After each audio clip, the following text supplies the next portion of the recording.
नमः पार्वते पते हर हर महादेव। उत्तराखंड की देवभूमि में बसे प्रकृति के बीच पहाड़ों के चारों तरफ बीच एक छोटी सी घाटी उर्गम में शिव भक्तों और यात्रा प्रेमियों का मैं स्वागत करता हूँ। जी हाँ, मैं कल्पेश्वर महादेव की बात कर रहा हूँ। यदि आप यहाँ की यात्रा कर चुके हैं तो कृपया कमेंट बॉक्स में जरूर बताएं कि आपकी यात्रा कैसी रही है और कमेंट बॉक्स में हर हर महादेव या ओम नमः शिवाय अवश्य लिखें। और यदि आप मेरा वीडियो देखने के बाद यहाँ की यात्रा करने के लिए सोच रहे हैं तो कृपया वीडियो में अंत तक बने रहें, बिल्कुल भी स्किप ना करें, मिस ना करें और पसंद आए तो मेरे चैनल को सब्सक्राइब, लाइक और शेयर करके जाइएगा। क्या आप पंच केदारों का नाम जानते हैं? यदि नहीं जानते हैं तो पंच केदारों का नाम भी इसी वीडियो के अंत में और साथ में पहाड़ी भोजन का भी आनंद मिलेगा। यहाँ पर आना बहुत ही आसान है, आप वर्ष भर में कभी भी आ सकते हैं। यहाँ पर शिवरात्रि के समय संतान प्राप्ति की भी पूजा होती है। यदि आप उस उद्देश्य से आना चाहते हैं तो बेहतर होगा कि आप शिवरात्रि के समय आएं। यहाँ का शुरुआती रास्ता थोड़ा सा कठिन है, परंतु जैसे जैसे ही आप ऊपर चलते हैं तो आपका मन हल्का हो जाएगा, आध्यात्मिक ऊर्जा की अनुभूति का एहसास होगा और जब आप मंदिर में पहुंच जाएंगे तो आपके मुंह से सिर्फ एक ही आवाज निकलेगी, ओम नमः शिवाय, ओम नमः शिवाय, ओम नमः शिवाय। यहाँ पर प्रकृति में एक तरफ तो कलकल करती हुई नदी, झरने और शांत वातावरण आपका मन मोह लेते हैं और बरबस आप यहाँ कर होकर शिवमय होके रह जाते हैं। तो मैं आपसे अनुरोध करूंगा कि वीडियो में अंत तक बने रहें और लाइक और शेयर जरूर करिएगा। और इस यात्रा को शुरुआत करने के लिए हम सीधे सबसे पहले आपको लेकर चलते हैं हरिद्वार। वैसे तो आप यहाँ पर बद्रीनाथ से, ज्योतिर्मठ से, ऋषिकेश से कहीं से भी आ सकते हैं, लेकिन मैंने अपनी यात्रा हरिद्वार से प्रारंभ की थी, तो चलिए चलते हैं सीधे हरिद्वार रेलवे स्टेशन। इस यात्रा को प्रारंभ करने के लिए मैं आपको लेकर हरिद्वार रेलवे स्टेशन आ चुका हूँ। मैंने पहले ही बताया है कि मैंने अपनी यात्रा हरिद्वार से शुरू की थी। यहाँ पर आप किसी भी ट्रेन से, अच्छी ट्रेनों से या सुपर फास्ट किसी भी ट्रेनों से आप हरिद्वार आ सकते हैं। बताते हैं कि हरिद्वार ये हरि का द्वार है। यहाँ जब कभी भी आते हैं तो आप यहाँ पे गंगा जी में अवश्य डुबकी लगाएं और उसके बाद फिर आप यहाँ से अपनी यात्रा का प्रारंभ करें। देखिए, मैं अभी हरिद्वार रेलवे स्टेशन पर हूँ और हरिद्वार रेलवे स्टेशन के ठीक सामने राही होटल है और उसके बगल गढ़वाल मंडल ऑपरेटर यूनियन का ऑफिस है, जहाँ से बद्रीनाथ की बसें, ज्योतिर्मठ की बसें वहीं से जाती हैं। तो मैं आपको वहां का भी दृश्य दिखाऊंगा। देखिए, भोलेनाथ का दृश्य वो दिखाया मैंने आपको, और देखिए गढ़वाल मंडल ऑपरेटर यूनियन का एक ऑफिस है और इसके बगल में टेहरी मंडल का भी ऑफिस है। आप यहाँ से अपनी सीट या तो रेड बस के माध्यम से या ऐसे भी यहीं पे आकर बुक कर सकते हैं और अपनी यात्रा आप ऋषिकेश से भी कर सकते हैं। देखिए, ऋषिकेश का बस स्टैंड है, परंतु दिक्कत यह है ऋषिकेश से कि आप यहाँ पे यात्रा सिर्फ चारों धाम के दौरान ही होती है और बसें जाती हैं, उसके बाद नहीं जाती हैं, तो आपको दिक्कत हो सकती है। तो बेहतर ये होगा कि आप गढ़वाल मंडल या टेहरी मंडल की बसों से आप जाएं। आपको वर्ष भर ये बसें ज्योतिर्मठ तक जाती हैं। क्योंकि मैं बद्रीनाथ गया था तो मैं रास्ते में उतर के सबसे पहले मैं यहाँ पर कल्पेश्वर महादेव गया था, तो मेरी यात्रा अभी प्रारंभ नहीं हुई है। अभी मैं आपको ऋषिकेश का बस स्टैंड पे ले आया हूँ और थोड़ी देर में मैं अपनी यात्रा हरिद्वार से प्रारंभ करूंगा और आपको हर वो दृश्य दिखाऊंगा जो कि इस यात्रा के लिए आवश्यक है। तो कृपया वीडियो स्किप ना करें और पसंद आएगा तो लाइक और शेयर करके जाइएगा। और मेरी यात्रा प्रारंभ हो चुकी है और देखिए, हम अब आपको इन पहाड़ों पर से छोटे छोटे घर जो आपको दूर से दिख रहे हैं, इन पहाड़ी गोल घुमावदार रास्तों से हम आपको लेकर बद्रीनाथ की तरफ चल रहे हैं। और रास्ते में एक जगह पड़ता है ज्योतिर्मठ से करीबन 15 किलोमीटर पहले हेलंग, तो हम वहां पर बस से उतरेंगे। और यदि आप अपनी टैक्सी कार से आते हैं या ज्योतिर्मठ से भी किसी टैक्सी से आते हैं तो सीधे आप मंदिर तक जा सकते हैं, आपको पैदल नहीं चलना पड़ेगा। तो चूंकि मैं हेलंग में उतर गया था, देखिए हम हेलंग पहुंच गए हैं और आपको हेलंग का दृश्य दिखाने की हरिद्वार से आने का रास्ता है। हरिद्वार से हेलंग की दूरी करीबन 265 किलोमीटर की है और ऋषिकेश से आते तो करीबन 230-35 किलोमीटर पड़ती है। हरिद्वार से आने वाला मार्ग है और ये मार्ग जो मैं दिखा पा रहा हूँ ये आपका बद्रीनाथ या ज्योतिर्मठ से रास्ता आता है।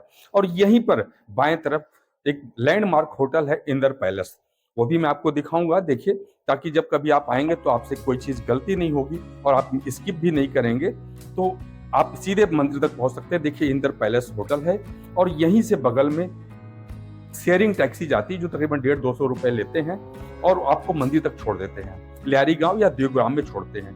अगर आप जोशीमठ से भी आते हैं तो वहां से तकरीबन 200 रुपए लगता है और वहां से भी टैक्सी आती है उर्गम वैली तक। तो देखिए अभी हम आपको ये रास्ता दिखा पा रहे हैं और हेलंग से उर्गम की जो दूरी है तकरीबन 15 किलोमीटर की है। शुरुआती रास्ता थोड़ा सा ठीक नहीं है, मतलब आपको थोड़ी दिक्कत होगी, परंतु अगर आप अपनी गाड़ी में आ रहे हैं तो कोई दिक्कत नहीं है, या किसी भी गाड़ी में आ रहे हैं तो कोई दिक्कत नहीं। लेकिन ये बात का अवश्य ध्यान रखें कि अगर आपकी ड्राइविंग स्किल बहुत अच्छी है तो तभी अपनी गाड़ी लेके आए, अदरवाइज शेयरिंग टैक्सी में आए। देखिए हम लियारी या देवग्राम में पहुंच गए हैं। यहाँ पर देखिए जो छोटे छोटे मकान पहाड़ों पे आपका मन बरबस खींच लेते हैं। और एक चीज मैं बताऊं आपको, यहाँ की प्रत्येक मकान में होम स्टे है।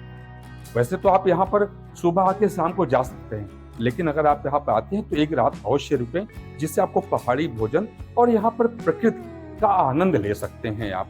वो चीज आपको तभी मिलेगी जब आप यहाँ पर एक रात रुकेंगे। और बहुत सस्ते रेट पे यहाँ पे कमरे मिल जाते हैं, होम स्टे, प्रत्येक घर में होम स्टे, आप कहीं भी रुक सकते हैं, कोई दिक्कत नहीं है। और देखिए मैं उस समय जब गया था तो ये बादलों का दृश्य जो है पहाड़ों तक पहुंच जाता है और कभी कभी घर के पास तक पहुंच जाता है। आप भी इसका आनंद उठाएंगे यदि आप बारिश के मौसम में आते हैं। और यदि आप शीतकालीन में या ठंडी में आते हैं तो आपको इन पहाड़ों पे बर्फ की चद्दरें दिखाई देंगी। रास्ते में देखिए एक लोहे का ब्रिज था, मैं उससे पार करते हुए मंदिर की तरफ गया हूँ, तो मैं भी आपको दृश्य दिखा रहा हूँ। और यहीं पे एक छोटा सा झरना भी है, वो भी मैं आपको दिखाऊंगा। और आप यहाँ का इतना जल शीतल, निर्मल, मीठा है कि आपको आरओ की जरूरत ही नहीं पड़ती है और आप वैसे ही पानी पी लेंगे। आपको अपने शहरों में इतना अच्छा जल नहीं मिलेगा जितना अच्छा जल इन पहाड़ों से, इन झरनों से मिलता है। और देखिए चारों तरफ ये प्रकृति की हरियाली आपका मन बरबस खींच लेती है। देखिए झरना जो मैं आपको बता रहा था, ये झरना आपको यहाँ पर दिखेगा और इसको मैं नीचे से भी थोड़ा सा दिखाने का प्रयास करूंगा ताकि आपको पानी की जल की क्वालिटी आपको समझ में आएगी। देखिए बर्फ जैसे जल है यहाँ पर, थोड़ा सा ठंडा जरूर है। अगर आप ठंडा जल पीते होंगे तो ठीक है, नहीं तो थोड़ा सा दिक्कत आपके साथ हो सकती है। तो आप जैसी आपका हेल्थ कंडीशन अवॉइड करें, जैसा आपका हेल्थ कंडीशन कहे वैसा आप करें। और देखिए झरना भी मैं आपको दिखा रहा हूँ और सीधे मैं आगे मंदिर की तरफ चलता जा रहा हूँ। और देखिए उस समय कुछ फूल वगैरह आए थे, मैं जबकि सितंबर लास्ट वीक में गया था। तो ये अगर आप बारिश के मौसम में आएंगे तो इस तरह के फूल बहुत ढेर सारे आपको पहाड़ों पे मिलेंगे। आपका बरबस वो मन सब खींचेंगे और आप यहीं के होके शिव भक्ति में रम जाएंगे और यहाँ पे आपको हर एक चीज का आनंद मिलेगा। तो मैं अब इस यात्रा में आगे की तरफ आपको लेकर चल रहा हूँ और इसका आनंद आप उठाते जाएं। देखिए छोटे छोटे मकान, चारों तरफ हरियाली और पहाड़ों के मकान ना बहुत अच्छे लगते हैं। आपको भी लगेगा कि यार हम कुछ समय, कुछ पल अपनी शांत सुकून से यहाँ पर बिता सकते हैं, जो शहरों की भागदौड़ में नहीं मिलता है। तो ये चीज का आपको आनंद मिलेगा इस चीज का। और हम आपको मंदिर की तरफ ले चल रहे हैं और थोड़ी ही देर में हम मंदिर भी पहुंच जाएंगे और आपको हम हर एक दृश्य दिखाना चाह रहे हैं ताकि जब कभी भी आप आएंगे तो आपको पूरा आनंद, आप मतलब अपने आप को सोचें, समझेंगे कि हाँ वास्तव में मैं किसी ऐसी जगह पे गया था जहां पर मुझे पूरा आनंद मिला। और सबसे बड़ी बात है कि यहाँ वर्ष में कभी भी आइए, सुकून और शांति मिलता है। ये आपको पूरा मिलेगा। और इसके आगे हम आपको लेकर चल रहे हैं और दिखाते हुए जाएंगे। देखिए दूर से मुझे झरना दिखाई दिया था, तो मैं इस झरने की हाइट काफी ऊंची है, तकरीबन मुझे लगता है कि 300-350 फीट के आसपास की ऊंचाई होगी। तो मैं वो आपको दृश्य दिखा पा रहा हूँ और सीधे हमको मंदिर की तरफ लेके पहुंच गए हैं। और देखिए कल्पेश्वर मंदिर है यहाँ पर, इसमें लिखा हुआ है कि यहाँ पर भोलेनाथ के 5 केदारों में से आखिरी केदार की पूजा की जाती है और जहाँ पे भोलेनाथ की जटा रोग की पूजा होती है और संतान प्राप्ति के लिए भी यहाँ पर पूजा करते हैं, खासकर विशेषकर शिवरात्रि के दौरान। तो अगर आप उस दौरान आते हैं तो आप, और इस पर्पज से भी आते हैं, संतान प्राप्ति है, तो अवश्य यहाँ पर पूजा करें और अपनी मन्नतें मांगे। भोलेनाथ बहुत दयालु हैं, जरूर सुनेंगे। और अब हम आपको सस्पेंशन ब्रिज के रास्ते सीधे मंदिर की तरफ ले चल रहे हैं और जहां तक कैमरा अलाउड होगा वो दिखाऊंगा। देखिए एक झरना और भी है जो मंदिर के पास में ही है, यह भी काफी हाइट से, तकरीबन 300 फीट से कम की हाइट नहीं होगी, वहां से झरना गिर रहा, सफेद बर्फ की तरह यह जल है, आपको मैं दिखा रहा हूँ। और आगे सस्पेंशन ब्रिज से हम आगे की तरफ चलते जा रहे हैं और हम सस्पेंशन ब्रिज में बीच में कुछ लोग अपने फोटो भी शूट करते हैं, मैंने वो भी दृश्यांकन किया है।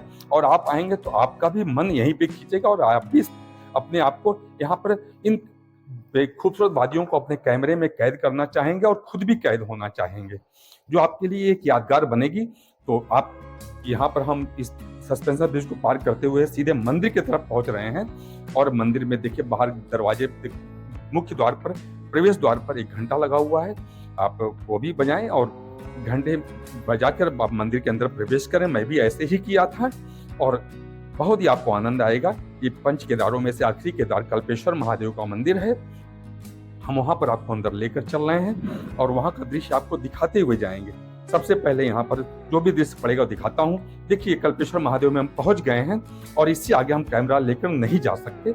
हम जहां तक हमको अलाउड था वहां तक आपका दृश्य आपको दिखाए हैं। और पंच केदारों का नाम देखिए, सबसे पहले केदारनाथ धाम, फिर उसके बाद मध्य महेश्वर, फिर तुंगनाथ, फिर रुद्रनाथ और सीधे सबसे अंत में कल्पेश्वर महादेव आते हैं। और अब मैं अपने दर्शकों से अनुरोध करता हूँ, यदि मेरा वीडियो पसंद आया हो तो मेरे चैनल को सब्सक्राइब करें, लाइक करें और शेयर करें। और इसके साथ साथ देखिए मैं जिस झरने की बात कर रहा था, बहुत ऊंचाई से बर्फ की तरह पानी यहाँ जल गिर रहा है। आप यहाँ पर आए, अवश्य इस जल को भी पिए, बहुत आपको आनंद आएगा, वो भी देखें। और देखिए काफी तेज से गिर रहा। और यहाँ पे आए तो पहाड़ी भोजन का आनंद अवश्य लें। और इसके बाद आप कमेंट बॉक्स में जरूर लिखें कि आपकी यात्रा कैसी रही है।